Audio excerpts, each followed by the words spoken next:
We're going to get your heart pumping. Our fitness expert Nancy Stoneberg is going to be with us all hour to get our heart rate going. Of course, it is it's Heart Disease Awareness Month, so lots of people are focused on their hearts, and it's Valentine's Day this week. So Nancy, we're glad you're here. We got to find out about this heart rate business. We've talked a lot about being in the right heart rate zone. Where do you really want to be to make a difference? Well, one of the most important things to know is that you have to find out what your resting heart rate is. Oh. How do you know what your maximum heart rate would be if you don't know what your resting heart rate is? So what we talk about is needing to figure it out.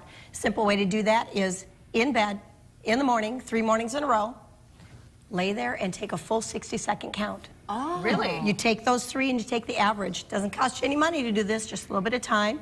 You take that number, and then what you do is you use it and you go to what's called a Carvonan method. You can Google it. It's a fabulous, accurate method that will then you plug in your resting heart rate, and it's going to tell you what you need to know in regards to your maximum heart rate, target heart rate zone, all of those. And it is important to know because you don't want to be training too hard or not hard enough, certainly. Yeah, I think that is so smart because you go on a treadmill in a gym and there's so many times it says put it in your heart rate. I have no idea. I never know. I know, and I'll tell you something. A lot of these facilities are going to try and sell you an idea to go and do this big test and put this mask on. It can cost a couple $100. Do their Carvonan method. That's for the elite athletes. It's not for us. We're just good people that want to get strong and healthy. Well, so what's the easiest way to get your heart rate going up during a workout? Easiest way? This is so fun. It can be as simple as this. Well, we talk about wind sprint training, but something as simple as raising your hands above your heart increases almost instantly your heart rate by 20%. Oh, really? So you don't have to increase elevation, you don't have to increase speed. Imagine, even on a walking program, walk, walk, walk, hands above the heart, bring it up 20%. You need to bring it down because you're working too hard. What are you going to do? Bring him back down. Wow. I know. Okay, so simple. We're going to check in because you can see Amanda in the pink. She's our fitness model right behind. Hello, darling. And she is getting ready to go. She's going to do some jumping jacks, and we're going to check out her heart rate, right? We sure are. Okay, so are we going to find out what her heart rate is right now? Sure. Okay, Amanda, what do you got? 97. 97. Okay, and that's 97 beats per minute, I'm assuming? Yeah, she's a little nervous. Okay, that's okay.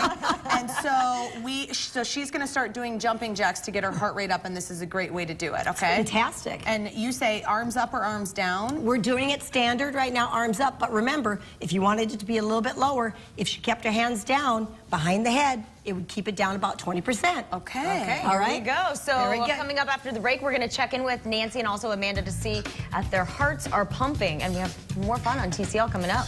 Keep going, Amanda. You can do it. She's going to be tired.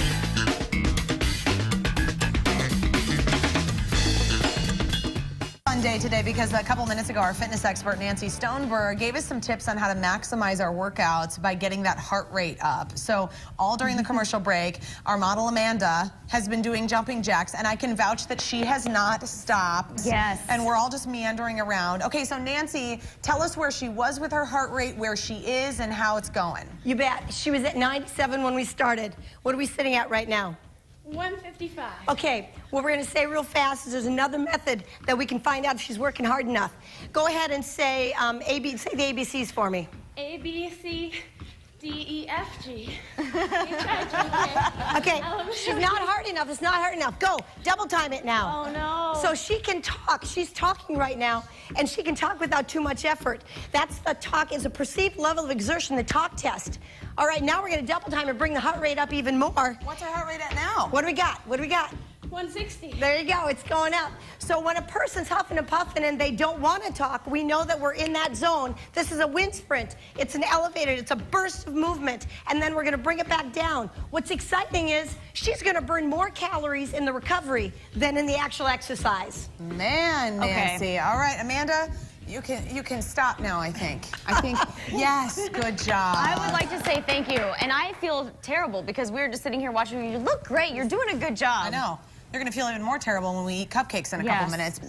We just ate sweets. I feel really bad. Nancy and Amanda, they're back. Okay, Nancy, first of all, please don't make us do more work because you're seeing what we're eating over here. We just had a bite. We just had a little bite, not much. But what exercise are we doing through this next commercial break?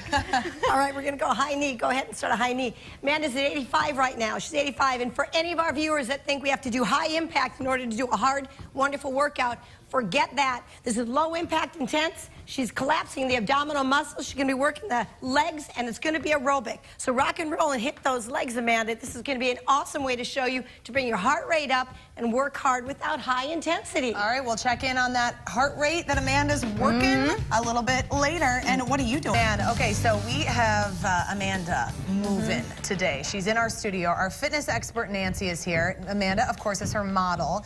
And we're boosting Amanda's heart rate all hour long and showing really how easy it is that you can do this at home. So, Nancy, you always say you don't need any equipment to get a workout, and that's what Amanda's up to, right? Low budget, no budget, just a little bit of time. We can get this going on. Amanda, we started at?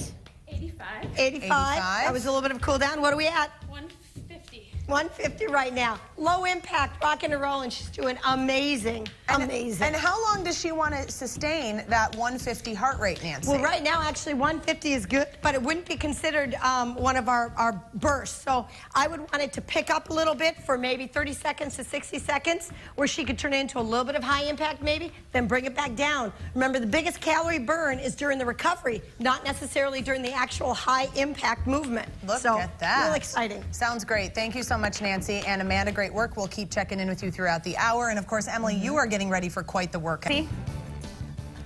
Wow, 135. Amanda's amazing. I can't believe it. Yes, she dropped her knees a little bit, but that's okay. Fabulous workout. Congratulations. That's what she's doing, raising her heart rate all hour long. Thank you so much, Nancy. Great job. Okay, so how does a trip to sunny Key West, Florida sound? Perfect. Pretty delightful.